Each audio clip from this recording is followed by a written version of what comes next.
नमस्कार, SBT news में आपका स्वागत है। पेश है 30 अक्टूबर सोमवार दोपहर 3:15 राजस्थान की 15 बड़ी खबरें।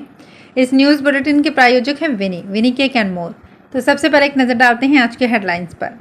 वैभव ईडी के सामने पेश, विदेशी लेन देन पर होगी पूछताछ। राजस्थान में कांग्रेस की चौथी सूची आज, दिल्ली में होगी सीईसी की बैठक। अब 40 लाख खर्च सकेंगे प्रत्याशी, प्रतिदिन 10,000 की सीमा।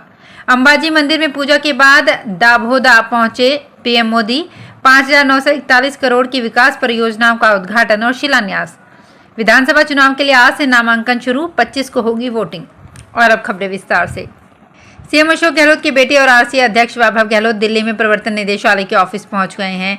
ईडी ने 25 सितंबर को वैभव गहलोत को समन भेजकर फॉरेन एक्सचेंज रेगुलेटरी एक्ट के उल्लंघन के मामले में पूछताछ के लिए बुलाया था। वैभव गहलोत ने पेश होने के लिए 30 अक्टूबर तक का समय मांगा था। वैभव गहलोत वकीलों की राय लेने के बाद खुद की कंपनियों से जुड़े दस्तावेजों के साथ ईडी के सामने पेश हुए हैं। वैभव गहलोत से ईडी उनकी कंपनी के लेन देन, पार्टनरशिप और मॉरिशस लिंक के बारे में पूछताछ करेगी।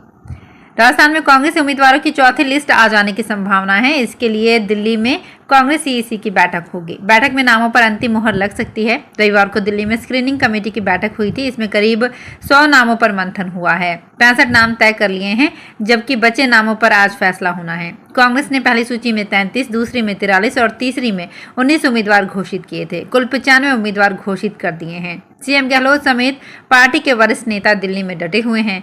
ऐसी चर्चा है कि बसपा से कांग्रेस में शामिल हुए भरतपुर की नदबई विधानसभा से जोगिंदर सिंह अवाना का टिकट फाइनल हो गया है। बैठक में राजस्थान कांग्रेस के वरिष्ठ नेता शामिल होंगे।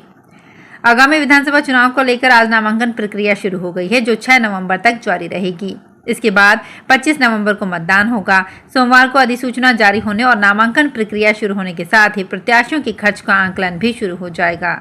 चुनाव आयोग के साथ ही प्रदेश, जिला व विधानसभा मुख्यालय पर बनाई गई टीमों की ओर से खर्च व्यय पर निगरानी की जाएगी।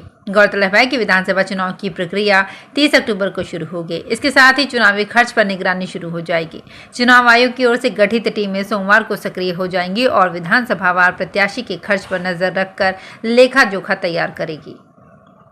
पीएम नरेंद्र मोदी 2 दिवसीय गुजरात के दौरे पर हैं। सोमवार सुबह अंबाजी मंदिर में पावड़ी पूजा के बाद उन्होंने मेहसाणा जिले के खेरालू में करीब 5,941 करोड़ रुपए की विकास परियोजनाओं का उद्घाटन और शिलान्यास किया। पीएम सोमवार सुबह 9:30 बजे अहमदाबाद पहुंचे। अहमदाबाद एयरपोर्ट से ही वे बनासकांठा के अंबाजी मंदिर के लिए रवाना हो गए थे। पीएम के आगमन के लिए अंबाजी के पास चिखला गांव में 4 हेलीपैड बनाए गए थे। यहां से उनका काफिला मंदिर के लिए रवाना हुआ। इस दौरान बड़ी संख्या में लोगों ने फूल बरसाकर प्रधानमंत्री का स्वागत किया। राज्य में विधानसभा चुनाव का आज नोटिफिकेशन जारी हो जाएगा। इसके साथ ही नामांकन पत्र भरने की प्रक्रिया शुरू हो गई है। 8 दिन यानी 6 नवंबर तक चुनाव लड़ने वाले उम्मीदवार अपना नामांकन ऑनलाइन और ऑफलाइन भर सकेंगे। 5 नवंबर को छुट्टी के कारण नामांकन नहीं भरे जाएंगे। 25 नवंबर को वोटिंग होगी। चुनाव आयोग ने इस बार वोटिंग का समय 11 घंटे निर्धारित किया है। सुबह 7 से शाम के 6 बजे तक वोटिंग होगी। अयोध्या में निर्माणाधीन राम मंदिर के लिए कानपुर समेत 50 देशों और 200 शहरों से लाई गई श्री झूलेलाल मंदिरों से एकत्रित पवित्र मिट्टी रविवार को लखनऊ होते हुए अयोध्या के लिए रवाना हो गई।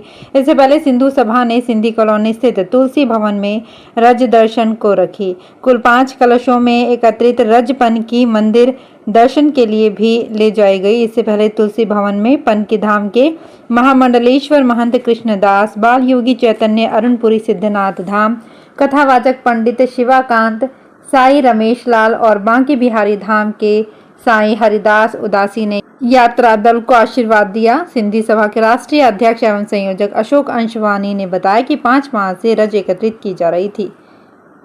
राजस्थान में पश्चिमी विक्षोभ के असर के कारण तापमान में उतार चढ़ाव जारी है। रात के तापमान में जहां कमी देखने को मिल रही है, वहीं दिन के तापमान में हल्का उछाल आया है। राजस्थान के अधिकतर जिलों में रात का पारा 20 डिग्री सेल्सियस से कम पहुंच गया है। इससे रात को सर्दी का एहसास होने लगा है। रविवार को राजस्थान के 24 शहरों में रात का पारा 20 डिग्री से कम पहुंच गया। सबसे कम तापमान माउंट आबू में 12 डिग्री सेल्सियस दर्ज किया गया। राजधानी जयपुर में न्यूनतम तापमान 19.8 डिग्री सेल्सियस रिकॉर्ड किया गया। मौसम केंद्र जयपुर के अनुसार पश्चिमी विक्षोभ का असर खत्म होने के साथ ही आने वाले दिनों में उत्तर पश्चिमी हवाएं चलने लगेंगी। इससे सर्दी का असर बढ़ेगा।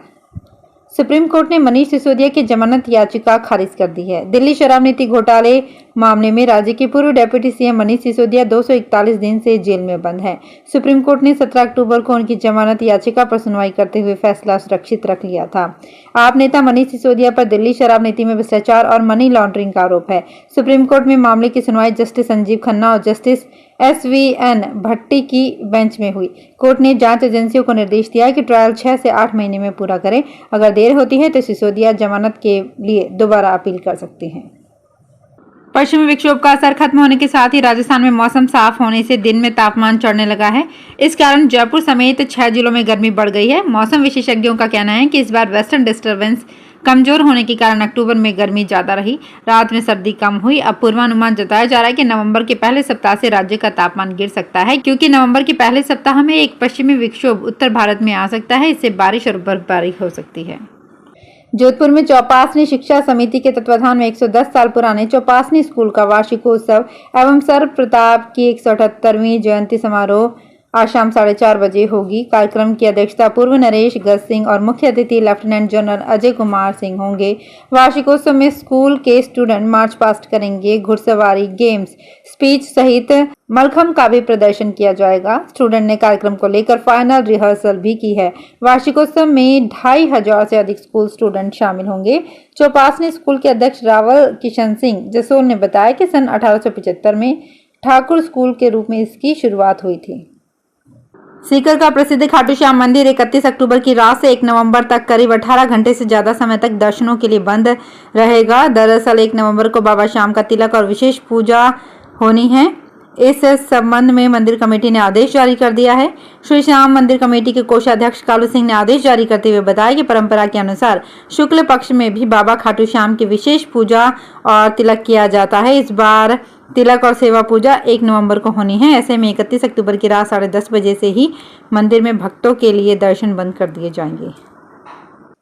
बीकानेर में वर्ष 2018 में हुए विधानसभा चुनाव में जिन मतदान केंद्रों पर 65% से कम मतदान हुआ था, उन केंद्रों पर इस बार विशेष नजर रहेगी। इन केंद्रों पर मतदान बढ़ोतरी के लिए जागरूकता गतिविधियां चलाई जाएंगी और मतदाताओं को मतदान करने के लिए प्रेरित किया जाएगा। इसकी तैयारियों में जिला निर्वाचन विभाग जुट गया है। गत चुनाव में जिले के 173 ऐसे मतदान केंद्र थे जिनमें 65% से कम मतदान हुआ था। जिला परिषद के मुख्य कार्यकारी अधिकारी एवं स्वीप प्रभारी नित्य ने बताया कि निर्वाचन आयोग की ओर से प्रत्येक मतदान केंद्र पर 80 से 85% मतदान के लिए योजना बनाई जा रही है। इसके लिए मतदाता जागरूकता अभियान पर अधिक ध्यान दिया जा रहा है। राजस्थान में एनडीए गठबंधन में शामिल जेजेपी, एलजेपी और शिवसेना शिंदे गुट ने उम्मीदवार खड़े कर दिए हैं। तीनों दलों की बीजेपी के साथ सीट शेयरिंग को लेकर बातचीत नहीं बन पाई है। बीजेपी ने तीनों दलों के लिए सीट छोड़ने से साफ इनकार कर दिया है। ऐसे में जेजेपी ने पहली लिस्ट में 6 प्रत्याशियों का ऐलान कर दिया है।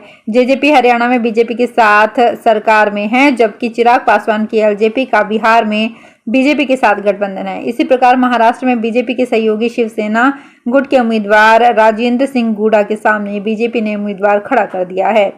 सियासी जानकारों का कहना है कि तीनों दल भले ही बीजेपी को ज्यादा नुकसान नहीं पहुंचाएंगे, लेकिन कई ऐसी सीटें हैं जहां ये दल हार जीत की भूमिका तय करते हैं। चुनाव लड़ने वाले प्रत्याशियों के साथ ही उनके समर्थकों के लिए सबसे बड़ी परेशानी चुनावी सभा या फिर प्रचार सामग्री लगाने की अनुमति लेने में होती है। इसके लिए समर्थकों को कई बार कार्यालय के चक्कर भी काटने पड़ते हैं, तब जाकर उन्हें चुनावी सभा एवं निर्धारित जगह प्रचार सामग्री चस्पा करने की अनुमति मिलती है। इस बार निर्वाचन विभाग ने विधानसभा चुनाव को लेकर कई बदलाव किए हैं। इसके तहत प्रत्याशियों को इस बार सभा प्रचार सामग्री लगाने की जगह चिन्हित करने की अनुमति को लेकर निर्वाचन विभाग कार्यालय के ज्यादा चक्कर नहीं काटने पड़ेंगे। इसके लिए विभाग ने अब की बार सुविधा ऐप लॉन्च किया है। इसके माध्यम से प्रत्याशी सभा करने की अनुमति आदि के लिए ऑनलाइन ही आवेदन कर सकेंगे। आचार संहिता लगने से पहले पाली की सड़कों पर पैच वर्क करने और सड़कों को बनाने का काम शुरू कर दिया गया था। वे अभी भी चल रहे हैं। उन कार्यों में संवेदक और उनके श्रमिक डामर और झीकरा डालने में घालमेल कर रहे हैं।